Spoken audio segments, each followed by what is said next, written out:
नमस्कार, सुदर्शन न्यूज देख रहे हैं आप। आपका राज्य में आपका स्वागत है और मैं आपके साथ शिवशी। खबर उत्तर प्रदेश की राजधानी लखनऊ से है, जहां पावर कॉर्पोरेशन के मध्यांचल डिस्कॉम जानकीपुरम जोन के बख्शी तालाब डिवीजन के अधिशासी अभियंता पंकज गुप्ता एमडी के आदेश को ठेंगा दिखाते हुए नजर आ रहे हैं। बता दें कि 24 मई 2025 को मध्यांचल रिया केजरीवाल के द्वारा स्पष्ट आदेश जारी किया गया था कि मध्यांचल डिस्कॉम में डिवीजन स्तर पर जो भी एजेंसियां काम कर रही हैं, उन्हें वहां से हटाकर विभाग के व्यक्ति उस जगह पर कैश कलेक्शन का कार्य करेंगे और तमाम डिवीजन के कैश कलेक्शन सेंटर फिनटेक एजेंसियों से हटा दिए गए। लेकिन बख्शी तालाब के अधिशासी अभियंता पंकज गुप्ता का एजेंसी प्रेम बना रहा और एमडी के आदेश को ठेंगा दिखाते हुए लगातार प्राइवेट एजेंसी से कैश कलेक्शन का कार्य करते रहे। विभाग के व्यक्ति से कैश कलेक्शन का कार्य नहीं लिया जा रहा है। डायरेक्टर कमर्शियल द्वारा लगातार पत्र भेजकर जवाब मांगा गया, लेकिन जवाब नहीं दिया गया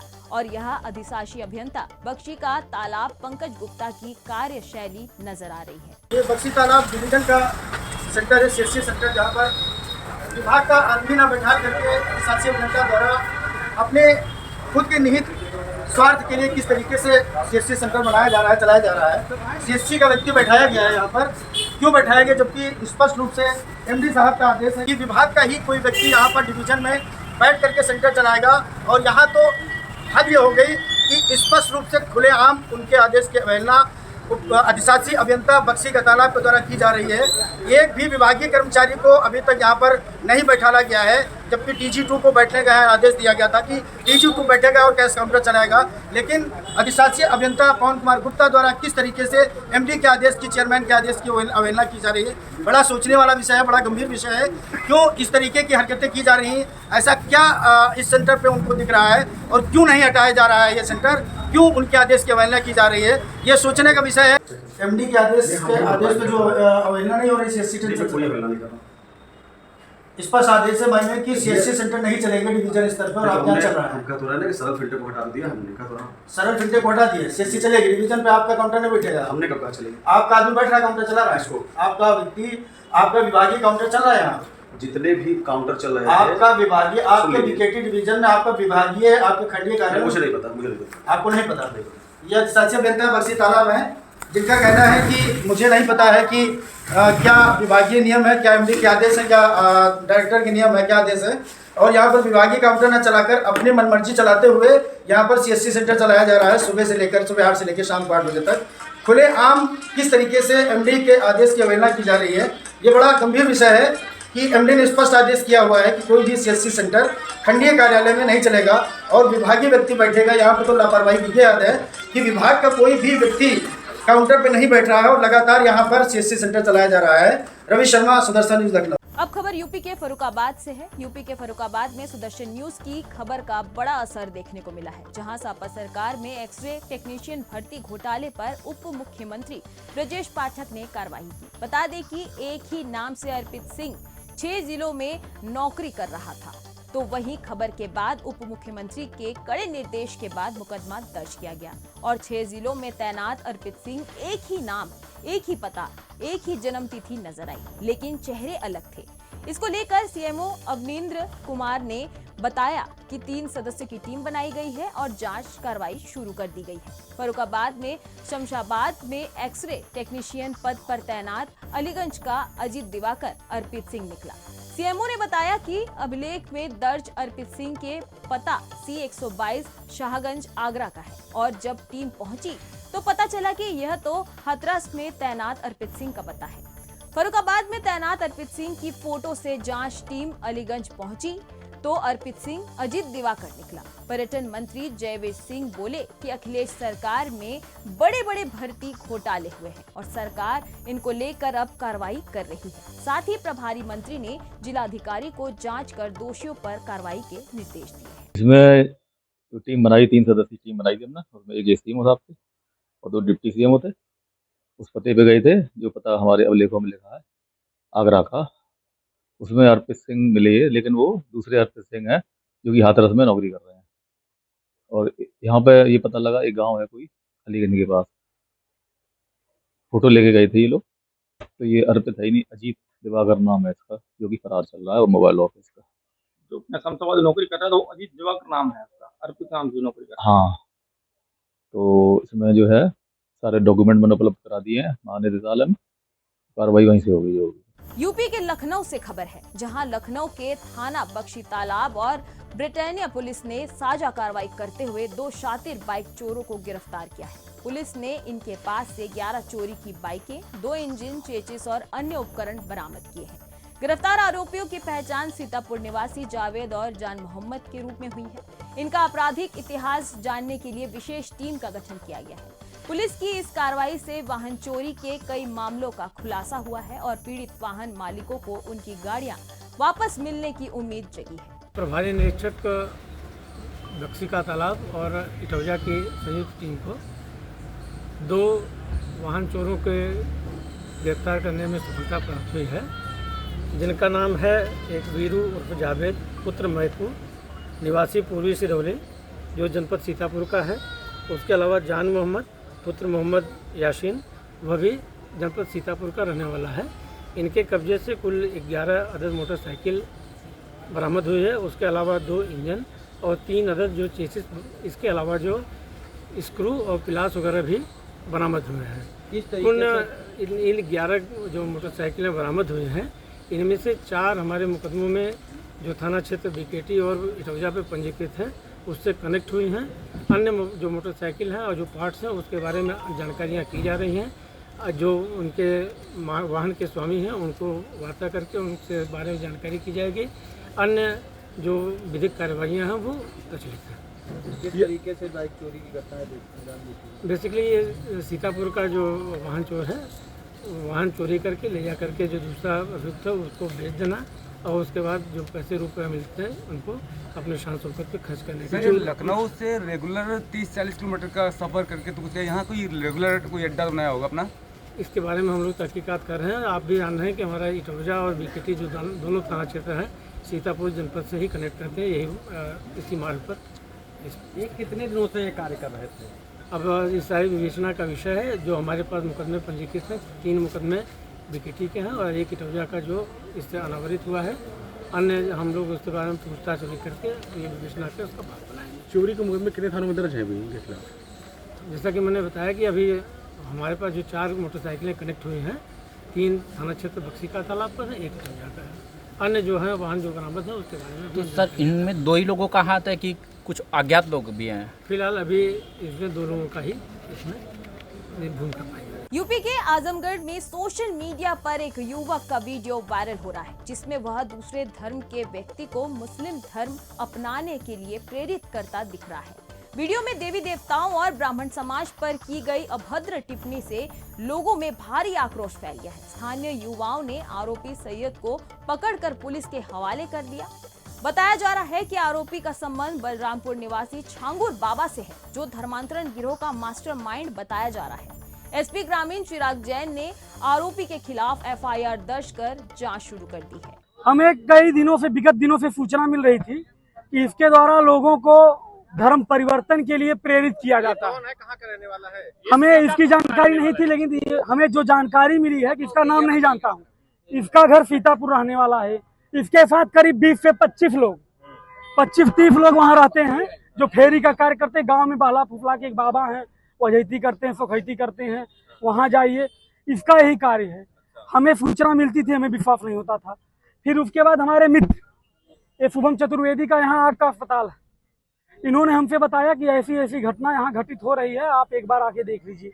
मैं वहाँ गया, हम यहाँ इसके यहाँ पहुँचे। हम पहले तो अपना नाम बताएं कि मेरा नाम दीपू राजभर है, मैं बाबा अम्बेडकर नगर चहोड़ा घाट का निवासी हूँ। इन्होंने कहा आपको किसने बताया? अंकल मेरा एक मित्र था जो यहाँ भेजा है कि अब बाबा के पास जाइए, आपको धर्म परिवर्तन के लिए बहुत अच्छे बताएंगे। इसने खतना के बारे में बताया, इसने ब्राह्मण को बोला कि 4 जाति की 4 तबके में पैदा हुए हैं, 12 इसने ब्राह्मण के लिए बोला कि 12 जात के लोग एक मिस्टर के साथ, मतलब भंगी जिसको कहते हैं, इसने बोला भंगी के साथ संबंध किए तब जाके जो जन्म लिया उसको ब्राह्मण कहा जाता है। ठीक, ये ब्राह्मण विदेश के हैं, मेरे पास पूरा इतिहास है। इसने बोला ये लोग मिस्र से आए हैं। इसकी पूरी रिकॉर्डिंग हमारे पास है, मैं आप लोगों को भेज दूंगा।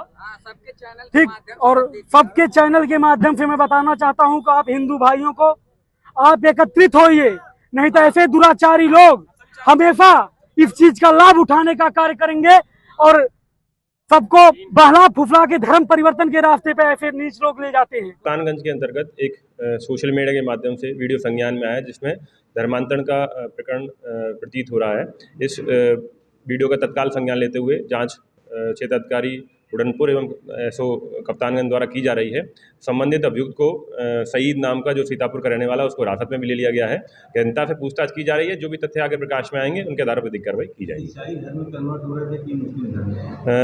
प्रकरण में जो वीडियो आई है उसमें मुस्लिम धर्म का मामला प्रतीत हो रहा है, लेकिन गहनता से इसमें जांच की जा रही है। जो भी आगे तथ्य प्रकाश में आएंगे उनके आधार पर कार्रवाई की जाएगी। यूपी के रायबरेली के सोलन में बराफत के जुलूस के दौरान फिलिस्तीन का झंडा फहराने की कोशिश से माहौल तनावपूर्ण हो गया। मौके पर तैनात पुलिस ने तत्काल कार्रवाई करते हुए झंडा जब्त कर लिया, जिसके बाद कुछ लोगों ने झंडा वापस लेने का प्रयास किया, जिससे हल्का तनाव उत्पन्न हुआ, लेकिन पुलिस ने स्थिति को संभाल लिया। वरिष्ठ अधिकारियों के हस्तक्षेप से जुलूस शांतिपूर्ण तरीके से संपन्न हुआ। पुलिस ने मामले की जांच शुरू कर दी है और दोषियों पर कानूनी कार्रवाई की बात कही है। स्थानीय प्रशासन ने लोगों से शांति बनाए रखने की अपील की है। यूपी के रायबरेली में सलवन थाना क्षेत्र के अंतर्गत 12 वफात के दिन फिलिस्तीन का झंडा फहराने का एक मामला सोशल मीडिया पर काफ़ी तूल पकड़ रहा है। उसको लेकर विश्व हिंदू परिषद के काफ़ी कार्यकर्ता आज जिलाधिकारी कार्यालय के बाहर धरना प्रदर्शन कर रहे हैं। मेरे साथ बात करने के लिए कुछ लोग मौजूद हैं, बात करेंगे, जानेंगे क्या मामला था और पुलिस ने अभी तक क्या कार्रवाई की, FIR दर्ज हुई है कि नहीं हुई है, ये भी जानेंगे। सर क्या नाम है? मैं विवेक, प्रांत सहमंत्री विश्व हिंदू परिषद अवध प्रांत। क्या है कल आप लोग आज धरना किस लिए दे रहे हैं? आज हमारा ये ज्ञापन था माननीय जिलाधिकारी महोदया द्वारा माननीय मुख्यमंत्री श्रीमान योगी आदित्यनाथ जी को कि एक फ़िलिस्तीन में जो भी 6 तारीख को घटना हुई है कि एक फ़िलिस्तीन का झंडा फहराया गया है मुस्लिम त्यौहार के उपलक्ष्य में, तो हम लोगों का वही एक विरोध प्रदर्शन है। और भी हमारे मामले लव जिहाद के और धर्मांतरण बढ़ते रायबरेली में उसको लेकर के था कि आखिर ये झंडा फहराया गया, भारी पुलिस बल भी वहाँ पे मौजूद था, झंडा छीना गया है जैसा सोशल मीडिया पे दिख रहा है कि वहाँ पे ये आखिर इनकी योजना किसने की, इनके योजनाकर्ता कैसे हैं। क्योंकि आम जनमानस से अगर अभी पूछ लिया जाए कि फ़िलिस्तीन का झंडा कोई यहाँ जानता तो जितने लोग होंगे शायद 1-2 आदमी को छोड़ के कोई नहीं जानता हो, तो उसको कहाँ सिला गया, उनके पीछे के मास्टरमाइंड कौन थे, वहाँ 1-2 लोगों को गिरफ्तार करना और उनके ऊपर किन धाराओं में मुकदमा दर्ज हुआ है ये भी हम लोगों को ज्ञात नहीं है। लेकिन मैं इतना जानता हूं कि हम लोगों की ये मांग है कि उनके ऊपर राष्ट्रद्रोह का मुकदमा दर्ज। पुलिस ने अभी तक कार्रवाई क्या की है? पुलिस ने अभी जैसे स्थानीय सूत्रों द्वारा पता चला है कि शायद 1 या 2 लोगों को गिरफ्तार किया है। किन धाराओं में गिरफ्तार किया ये अभी हम लोग जानकारी करेंगे कि ऊपर आखिर कैसी धाराएं लगाई गई हैं। तो इसलिए हम आज सभी लोग इस प्रदर्शन पे यहाँ पे सब आए हुए हैं। और धर्मांतरण का जैसे आप देखिए चतुर्भुज बालापुर में अभी सोशल मीडिया पे छोटे छोटे बच्चों को धर्मांतरण के लिए उकसाया जा रहा है, कहीं प्रार्थना कराई जा रही है। तो एक सोची समझी सुनियोजित साजिश के तहत ये पूरा एक जाल फैल रहा है। जहाँ मुस्लिम बाहुल्य हैं वहाँ तो फैल ही रहा है, और जहाँ पे शहर के इर्द गिर्द भी एक मकर जाल बिल्कुल फैलता चला जा रहा है कि वहाँ पे धन के लालच में छोटे निम्न तबके के लोग इस तरीके की घटनाओं को अंजाम दे रहे हैं। और प्रशासन कहीं ना कहीं उस तरीके का ठोस कदम नहीं उठा पा रहा है इस संबंध में। तो ये ठोस कदम उठाने की ज़रूरत है, क्योंकि ये धर्मांतरण जिले का और प्रदेश का कई राज्य आप जिसमें देखे होंगे धर्मांतरण की चपेट में पूरे आ चुके हैं। तो ऐसी स्थिति यहाँ ना बन रहे। कुछ लोग और भी हैं, इनसे बात करते हैं। माता की क्या नाम है? सुरेश सिंह। किस लिए आज धरना दे रहे हैं आप? हमारे सलोन कस्बे में अभी बीच में 12 वफात का एक इन लोगों का कार्यक्रम था, उसमें फ़िलिस्तीन का झंडा ये लोग लहरा रहे थे और हिंदुस्तान मुर्दाबाद का नारा लगा रहे थे। उसी के विरोध में हम सब ज्ञापन देने आए हैं। देखिए, जैसा इन्होंने बताया कि सोलन में 12 वफात के दिन फ़िलिस्तीन का झंडा लहराने का एक मामला काफ़ी तूल पकड़ रहा है, उसको लेकर इन लोगों ने आज जिलाधिकारी को ज्ञापन दिया है। वैभव वाजपेयी, सुदर्शन न्यूज़, रायबरेली। यूपी के चंदौली कलेक्ट्रेट के पास नया न्यायालय भवन तेजी से बन रहा है। क्षेत्रीय विधायक रमेश जायसवाल ने अधिवक्ताओं के साथ निर्माण कार्य का निरीक्षण किया। अधिवक्ताओं ने इसे वर्षों पुरानी मांगों की पूर्ति बताया। चंदौली, जो कि 1997 में बना था, अब तक वादों तक ही सीमित रहा, लेकिन योगी सरकार के प्रयासों से अब न्यायिक ढांचा मजबूत हो रहा है। भवन तैयार होने के बाद न्यायिक प्रक्रिया अधिक व्यवस्थित होगी। विधायक जायसवाल ने कहा कि यह भवन भविष्य की पीढ़ियों के लिए मील का पत्थर बनेगा। सुदर्शन न्यूज़ ने मौके से ग्राउंड रिपोर्टिंग की, देखिए। तो मैं आप लोगों को बधाई दूंगा, क्योंकि एक कलम के साथी का सहयोग एक कलम के साथी ने जिस प्रकार किया था उस आंदोलन में एक कलम का सिपाही लड़ रहा था और दूसरा कलम का सिपाही उसका पूरी तरह से सहयोग कर रहा था।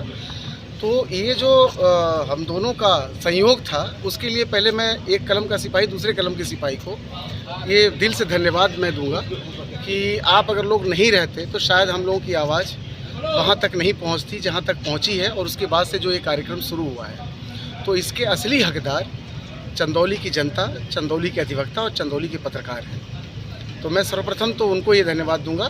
मैं तो एक निमित्त मात्र था कि आप लोगों ने आशीर्वाद दिया, उस आशीर्वाद के भरोसे मैं लड़ाई लड़ा। 1997 में जनपद का गठन हुआ जी। उसके बाद यहाँ पे कोई भी आज भी बहुत कार्यालय जो कि गलियों में चल रहे हैं, सरकारी भवनों न हो करके प्राइवेट मकानों में चल रहे हैं, जनता परेशान होती है। आप लोगों का प्रयास रहा कि आज यहाँ पे बगल में कलेक्ट्रेट हो गया और यहाँ पे न्यायालय निर्माण हो रहा है, कैसा लग रहा है आपको? मैं वही तो बताया कि बहुत खुशी हो रही है, लेकिन अभी पूरी खुशी नहीं है, क्योंकि अभी भी चंदौली में इस तरह की व्यवस्था कायम है। शायद माननीय मुख्यमंत्री जी तक ये बात नहीं पहुंची।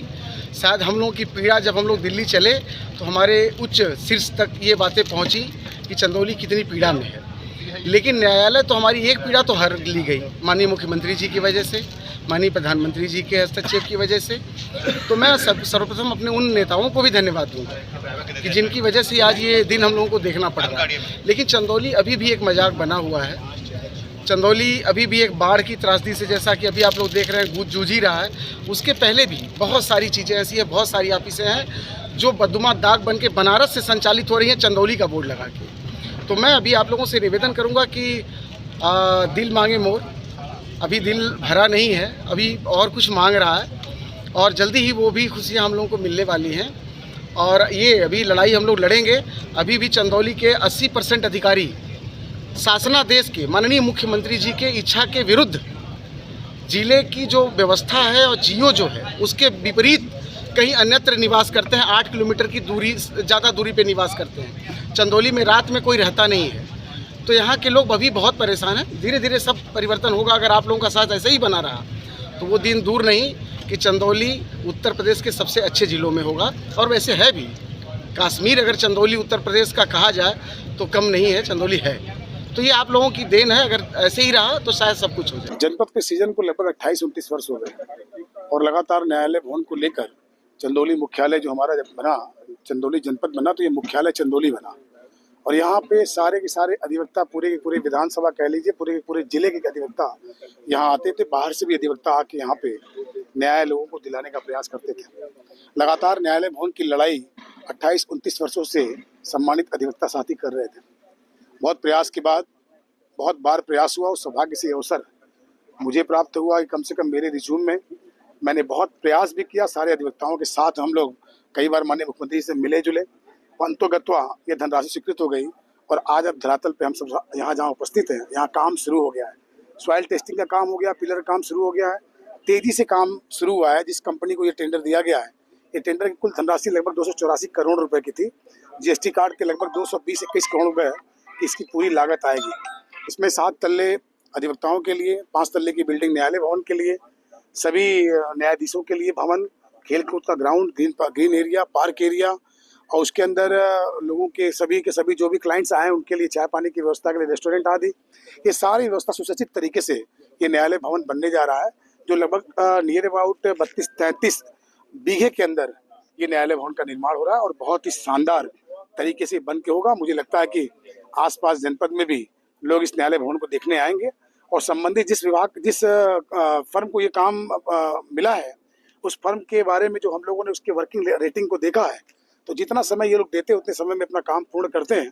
और सारे अधिवक्ताओं के साथ आज हम सारे लोग, ADM साहब, सारे लोग, हम लोग सभी अधिवक्ता साथी, पूर्व अध्यक्ष, वर्तमान अध्यक्ष, हम सब लोग यहाँ पे आज स्थल का निरीक्षण करने आए और उनके कार्य की गुणवत्ता हम लोगों ने देखी। साथ ही साथ हम लोगों ने पूरे नक्शे पर चर्चा किया। विभाग से संबंधित लोग और जिनको ये कॉन्ट्रैक्ट मिला है वो सारे लोगों ने ब्रीफिंग किया, ठीक से ब्रीफिंग किया। हम सब सारे लोगों ने देखा और संतुष्ट हुए।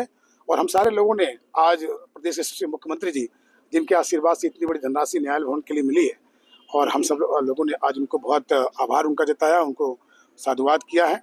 और निश्चित तौर पे एक बहुत ही माइलस्टोन वर्क है। यूपी के मथुरा के सदर बाजार के मुर्शिदपुर क्षेत्र में यमुना के बढ़ते जलस्तर से लोग बुरी तरह प्रभावित हैं। कई मकान जर्जर हो चुके हैं। आंगनवाड़ी केंद्र की दीवारें चटक गई हैं, लेकिन अब तक कोई सरकारी मदद नहीं पहुंची। स्थानीय लोगों का कहना है कि प्रशासन से कई बार गुहार लगाई गई, पर कोई सुनवाई नहीं हुई। बाढ़ का पानी सड़कों और घरों तक घुस चुका है। सुदर्शन न्यूज की टीम मौके पर पहुंची और हालात की असली तस्वीर सामने आई। बड़ा सवाल है, जब बाकी क्षेत्रों में मदद पहुंची तो मुर्शिदपुर अब तक उपेक्षित क्यों? जैसे ये खाना बाहर क्यों बना रही हो? क्योंकि सब तरफ चारों बगल पानी पानी, कहाँ खाना बनाए। कितने मकान हैं जो यहाँ पर चटक चुके हैं? 5-6 कमरे में, आपके कमरे में भी चटकन वगैरह कुछ? सब जगह है। सारे कमरे में एक भी वैसा नहीं है जो हम अंदर रह सके। तो प्रशासन वगैरह या पार्षद वगैरह कोई यहाँ मौके पे आए? कोई नहीं आया यहाँ पे। कोई आपको अभी तक सरकारी मदद? कोई मदद नहीं मिली हमको। आपने बाहर तक, ये सरकार तक अपनी बात पहुँचाने की कोशिश की? पहुँचाएं कहाँ से, यहाँ खुद हम परेशान हैं। में अपना यमुना ने रौद्र रूप दिखा रखा है। लगातार जो पहाड़ों पर बारिश हो रही है उसका सीधा असर निचले एरिया पे देखा जा रहा है। दिल्ली से जो पानी सीधा आ रहा है वो मथुरा के निचले इलाकों को प्रभावित कर रहा है। बात करें मथुरा की तो लगभग सभी घाट डूब चुके हैं, और नीचे जाएं तो बात करें कि जो बिल्कुल धरातल पे है, नज़दीकी जो गांव हैं छोटे छोटे, वहां पर पानी भर चुका है। अभी हम इस वक्त मौजूद हैं सदर बाज़ार के मुर्शिदपुर एरिए में। आप देख सकते हैं कि यहाँ पर कई मकान, जैसा कि ये लोग बता रहे हैं, कि चटक चुके हैं। प्रशासन अभी तक यहाँ आया नहीं, इनको कोई मदद मिली नहीं है। मैं अपने साथी से कहना चाहूँगा कि ये वो पूरा एरिया है।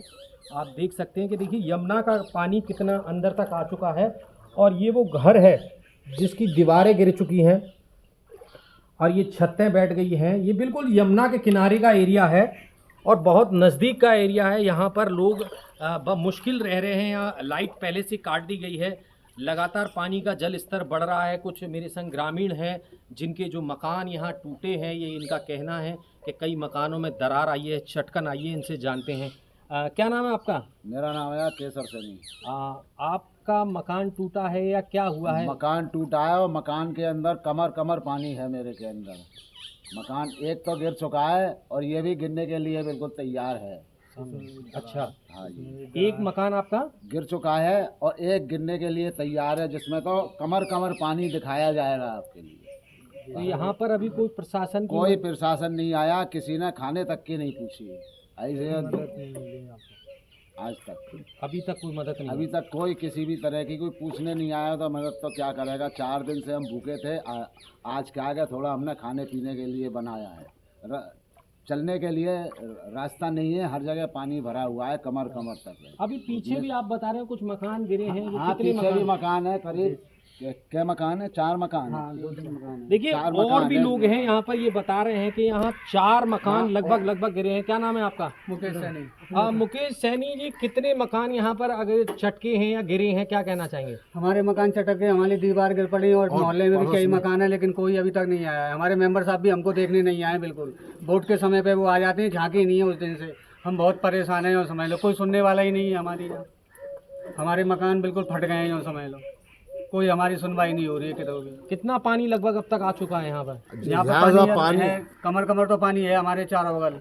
आने जाने का जो रास्ता है वो रास्ता ब्लॉक है। कोई कितों से जाने का रास्ता ही नहीं है। कहाँ जाएं सामान को लेकर, छोटे छोटे बच्चे हैं, सांप कीड़े निकलते हैं, क्या करें, बहुत परेशान है। कोई सुनवाई नहीं हो रही है हमारी कितों भी। क्या लगता है कि कितना पानी अब तक आ चुका है और कितने लोगों के यहाँ मकान फटे हैं, जैसा बता रहे हैं लोग? मकान साहब ये सब जमुना किनारे के सभी मकान फटे हुए हैं। कितने होंगे लगभग गिनती में?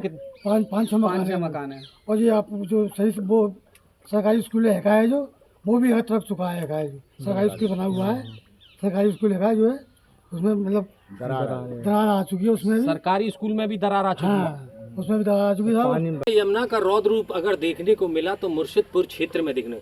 मुर्शिदपुर क्षेत्र वो है जो सदर क्षेत्र में आता है। आप देख सकते हैं कि किस हद तक यहाँ पानी मौजूद है, यहाँ लोग बाग किस स्थिति में रह रहे हैं। लोगों का कहना ये है, या बाढ़ पीड़ितों का कहना ये है कि यहाँ पर अभी तक प्रशासन नहीं आया, ना ही स्थानीय पार्षद ने यहाँ पर दस्तक दी है। सिर्फ यमुना मैया यहाँ पर मौजूद है और यहाँ पर इनको जो कठिनाइयों का सामना करना पड़ रहा है, हम खुद जो है पानी अगर हम देखें कहें तो देखिए पानी का स्तर कितना बढ़ रहा है। हम लोग स्वयं पानी में आए हैं। सुदर्शन की टीम जब यहाँ पर पहुँची तो मौके पर लोगों ने बताया कि यहाँ कितनी मुसीबतों का हमें सामना करना पड़ रहा है। लगातार प्रशासन यहाँ कोई आ नहीं रहा है, कोई आला अधिकारी आ नहीं रहे, इनको खाने पीने की दिक्कत है। और तमाम यहाँ पर वो जगह हैं, जैसे मैं आपने साथी से कहूँगा कि पीछे वो जगह दिखाइए कि जहाँ ये लोग रहते थे वो जगह सब टूट चुकी है। अभी इनके पास खाना बनाने के लिए कोई एक स्थायी जगह नहीं है। यहाँ पर ये लोग ऊंची तख्त लगाकर ये लोग जो है पानी के बीचों में रह रहे हैं और इस तरह से अपना जीवन यापन कर रहे हैं। लगातार यहाँ के लोगों का ये कहना है कि मुर्शिदपुर में कई मकान जो हैं चटक चुके हैं और यहाँ पर एक सरकारी आंगनबाड़ी केंद्र है जिसमें भी दरार आ चुकी है। अब बड़ा सवाल ये कि इतनी बड़ी आपदा में भी जहाँ प्रशासन सभी ओर मदद कर रहा है तो ये मुर्शिदपुर गांव क्यों वंचित है। मोहन प्रसाद मीना, सुदर्शन न्यूज, मथुरा। यूपी के कानपुर कचहरी में फर्जी वकीलों के खिलाफ बार एसोसिएशन ने बड़ा अभियान शुरू किया है। बार महामंत्री अमित सिंह ने एक विशेष टीम गठित की है जो सभी अधिवक्ताओं के कॉप कार्ड की जांच कर रही है। लंबे समय से शिकायत मिल रही थी कि कुछ लोग वकील बनकर लोगों से ठगी कर रहे हैं। अब बिना वैध पहचान के किसी को कचहरी में काम नहीं करने दिया जाएगा। फर्जी पाए जाने पर उनके खिलाफ सख्त कानूनी कार्रवाई होगी। इस पहल से न्यायिक प्रक्रिया की विश्वसनीयता को मजबूत करने की दिशा में बड़ा कदम माना जा रहा है। बहुत दिनों से हम लोगों को सूचना मिल रही थी कि कानपुर कचहरी में बहुत से लोग जो कि अधिवक्ता नहीं है, अधिवक्ताओं की तरह पैरोकारी करते हैं और आम अधिवक्ताओं का नुकसान करते हैं। जो अधिवक्ता नहीं है वो पैरोकारी करेगा, पब्लिक से फीस लेगा, फर्जी उनको फंसाएगा। तो इस तरह की सूचनाएं हम लोगों को बहुत दिनों से मिल रही थी, जिसके लिए हम लोगों को जानकारी हुई तो हम लोगों ने एक टीम गठित करी कि फर्जी अधिवक्ता हम लोग चिन्हित करके उनको पकड़ें, उनको पैरोकारी करने के लिए अदालतों में रोकें और उनके खिलाफ जो कानूनी कार्रवाई हो सकती है वो कानूनी कार्रवाई। जो भी हम लोगों को लगते हैं, हम लोग क्योंकि ज़्यादातर लोग एक दूसरे को पहचानते हैं, जो अधिवक्ता हैं जो हमको फर्जी लगते हैं कि और जिनके खिलाफ शिकायत आती है कि इनकी LLB नहीं हुई है और ये पैरोकारी करते हैं कोर्ट में, वो कोर्ट में कोट और बैंड लगा के आते हैं तो उनका हम लोग COP कार्ड देख के उनकी चेकिंग करते हैं। अगर वो फर्जी अधिवक्ता हैं तो उनके खिलाफ कार्रवाई करते हैं। यूपी के मुजफ्फरनगर के ककरौली थाना क्षेत्र में ट्यूबवेल और ट्रांसफार्मर से सामान चोरी करने वाले गैंग का पुलिस ने पर्दाफाश किया है। मुठभेड़ के बाद 4 बदमाश गिरफ्तार किए गए।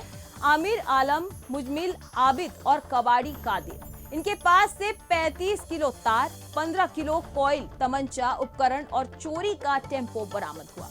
गैंग दिन में रेकी कर रात को चोरी करता था और सामान कबाड़ी को बेचता था। इस कार्रवाई से 5 मामले का खुलासा हुआ है। पुलिस टीम को शानदार कार्य करने के लिए 20,000 रुपए का इनाम भी मिला है। SSP ने कार्रवाई की सराहना की है। पिछले दिनों में कई शिकायत आ रही थी कि किसान भाइयों के जो है ट्यूबवेल्स की चोरी हो रही है या ट्यूबवेल्स के जो उनके कॉपर के तार होते हैं, जो ट्रांसफार्मर के कॉपर होते हैं, उनको चोरी किया जा रहा है। इसमें मेरे द्वारा एक टीम बनाई गई थी, SPRA और CO भोपा तथा उनकी थानाध्यक्षों के नेतृत्व में टीम बनाई गई थी, SIT गठित की गई थी।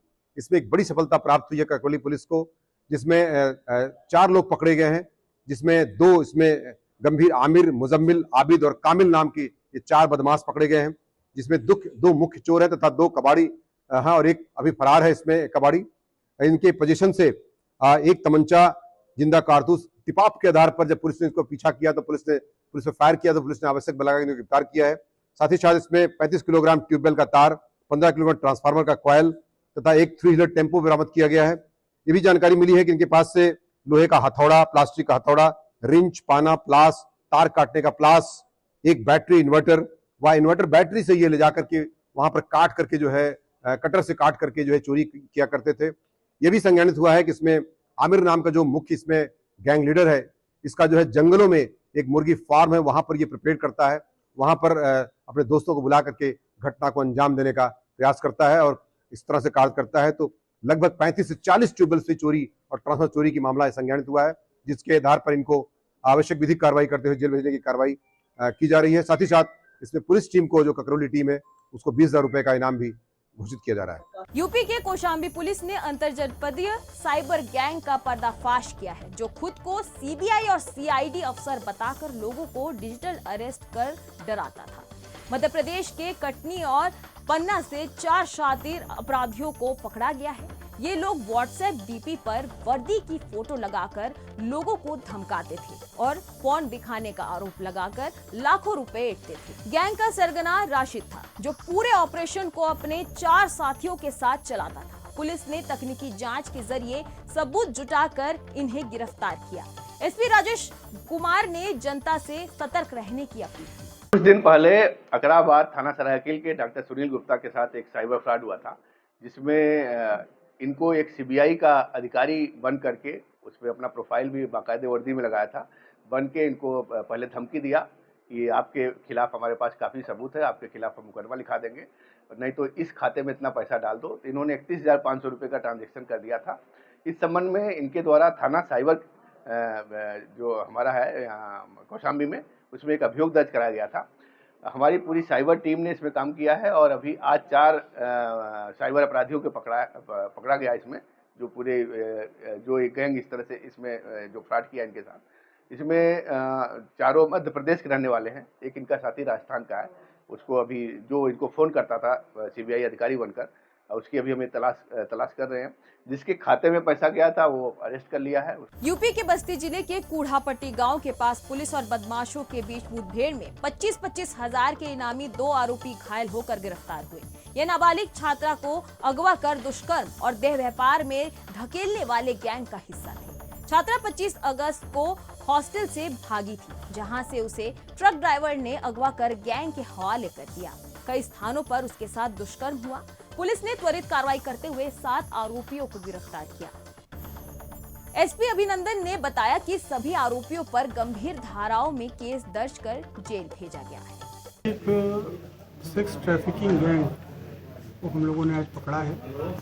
प्रकरण ये है कि इसमें हमारे यहाँ एक 13 वर्षीय बच्ची जो है वो अपने कस्तूरबा गांधी जो विश्वविद्यालय होता है वहाँ से वो किसी बात पर नाराज़ होकर वहाँ से चली गई है। इसके बाद जैसे ही हम लोगों को सूचना मिली तत्काल उसको ढूंढने के लिए हमारी टीमें लगी हुई थी। बहुत तेज़ी से उस काम करते हुए उस बच्ची को हम लोगों ने सकुशल बरामद किया और उसके बाद जो चीज़ें समझ में आई, जो जानकारी मिली कि उसको एक सेक्स ट्रैफिकिंग गैंग में इन्वॉल्व कर दिया गया, उसको पीड़ित बनाया गया। इसमें कुल मिला जुला के हम लोगों के जो पूरा गैंग था उसकी मास्टरमाइंड एक महिला है जो कि अयोध्या में रहती है, उसको भी हम लोगों ने गिरफ्तार किया है। और जो मुख्य व्यक्ति थे इसमें जिन्होंने इस लड़की को ले जाके उस गैंग के हवाले किया था, पंकज और सुनील, दोनों पर हम लोग मेरे द्वारा 25,000 रुपये का इनाम घोषित किया गया था।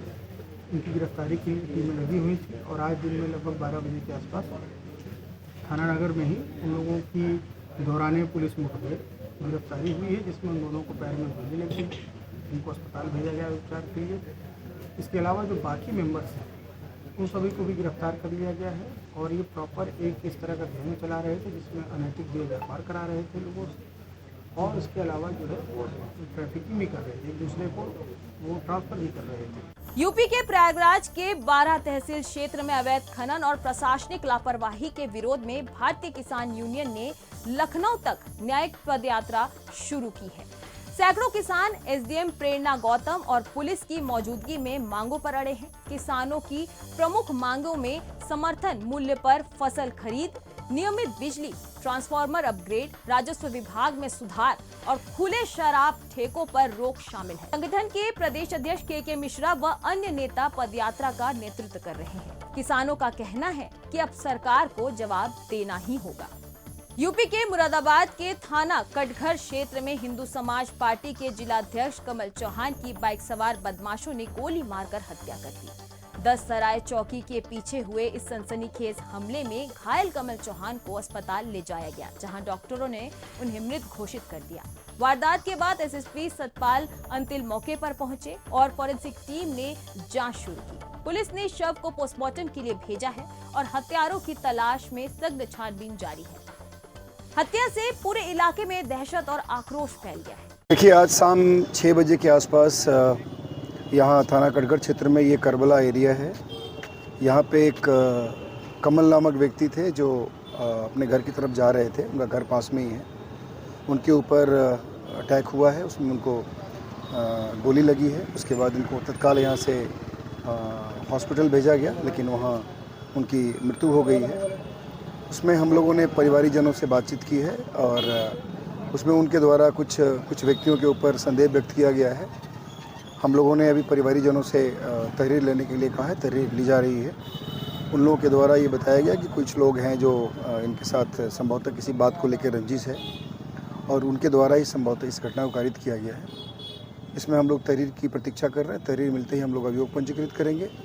बहरहाल यहाँ से मौके से जो छानबीन की गई है, जो पूछताछ की गई है, उसमें जो व्यक्ति हम लोग के इस तरह से जो इसमें इन्वॉल्व होने प्रतीत हुए हैं, उनके लिए हम लोगों ने टीमें लगाई हैं। हमारी जो एसओजी की टीम है, हमारे थाने से 4-5 टीमें लगी हुई हैं। हम लोग बहुत जल्दी उन लोगों को अभी हिरासत में लेंगे और जो तहरीर में जो चीज़ें आएंगी उसके हिसाब से भी हम इन्वेस्टिगेट करेंगे और बहुत जल्दी हम इस घटना को वर्कआउट। यूपी के शामली के थाना भवन क्षेत्र में सोमवार को कृष्णा नदी में एक अज्ञात युवक का शव मिलने से सनसनी फैल गई। पुल के पास स्थानीय लोगों ने शव देख पुलिस को सूचना दी। मृतक की पहचान राशिद उर्फ खोचा निवासी मोहल्ला रोहन ग्रहण के रूप में हुई है। शव के पास से एक पुराना मोबाइल बरामद हुआ। प्रथम दृष्टया मामला डूबने का लग रहा था, लेकिन पुलिस हर एंगल से जांच कर रही है। शव को पोस्टमार्टम के लिए भेज दिया गया है। मामले की जानकारी मिलते ही भारी संख्या में भीड़ जुट गई है और चर्चाओं का दौर शुरू हो गया है। अब खबर असम से है। असम के डिब्रूगढ़ में अखिल असम मटक युवा छात्र सम्मेलन ने मटक जनजाति को जनजातीय दर्जा दिलाने की मांग को लेकर 3 घंटे का शांतिपूर्ण धरना प्रदर्शन किया। चौकीडींगी चाराली में हुए इस कार्यक्रम में सैकड़ों महिलाओं और पुरुषों ने भाग लिया। प्रदर्शनकारियों ने भू कटाव रोकने, ड्रग्स पर प्रतिबंध, स्थानीय नौकरियों में मटक युवाओं को प्राथमिकता और असम समझौता के लागू होने जैसे कई मांगे सरकार के सामने रखी। संगठन के नेताओं ने चेतावनी दी कि अगर मांगे पूरी नहीं हुई तो बड़ा आंदोलन किया जाएगा। प्रदर्शन शांतिपूर्ण रहा, लेकिन माहौल राजनीतिक रूप से गर्म रहा। मध्य प्रदेश के धार जिले के पीथमपुर में जहरीले गैस से 3 मजदूरों की मौत के बाद जयस संगठन ने प्रदर्शन किया। इसके बाद प्रशासन ने सागर श्री लुब्रिकेंट कंपनी प्रबंधन के खिलाफ धारा 304A में FIR दर्ज की। मृतक के परिजनों को कंपनी ने 8-8 लाख रुपए और 20,000 रुपए अंत्येष्टि सहायता दी। रेड क्रॉस से 1 लाख की आर्थिक मदद भी स्वीकृत हुई। आंदोलन के बाद रात 2 बजे धरना समाप्त हुआ।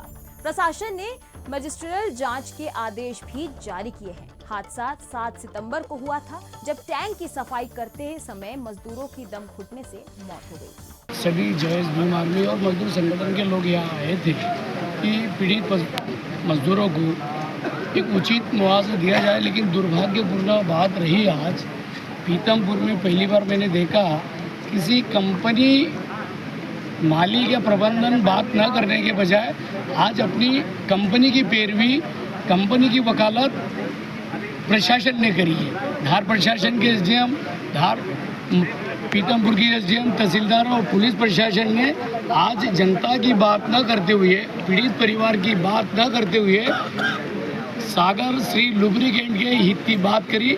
ये बड़ी दुखद बात है, क्योंकि कहीं ना कहीं जनता ऑयल एंड लुब्रिकेंट कंपनी है, उसमें एक दुखद घटना घटी थी जिसमें टैंक की सफाई करते समय 3 श्रमिकों की दुखद मृत्यु हो गई थी, जिसमें जिला प्रशासन की सारी संवेदनाएं मृतक के परिवारों के साथ है।